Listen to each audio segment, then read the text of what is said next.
ఈయన నేను ఆయన హృదయంలో నుంచి కరుణను లోడుకొని తీసుకోవాల్సిన అవసరం ఏమీ లేదు.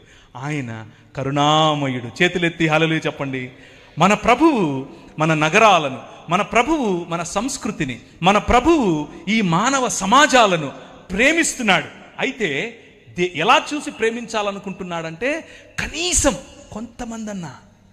కొంతమంది చేసిన పాపం, కొంతమందికి వచ్చినటువంటి గర్వం, కొంతమందికి వచ్చినటువంటి అహం కారణంగా నగరాన్ని నాశనం చేయటం ఎంత సులువో, ఎంత నిజమో, ఎంత న్యాయమో, కొంతమందికి ఉన్నటువంటి తగ్గింపు, కొంతమందికి ఉన్నటువంటి నిజమైన మానవత, కొంతమందికి ఉన్నటువంటి కరుణ, కొంతమందికి ఉన్నటువంటి తన పొరుగు వారిని ప్రేమించే ఆలోచన ఉంటే ఆయన క్షమించటానికి, నీ నగరాన్ని క్షమించటానికి, నేనున్న నగరాన్ని క్షమించటానికి, ఆ ఛత్తీస్గఢ్ను క్షమించటానికి ఆయన సిద్ధమే. అందరం లేచి నిలబడదామా?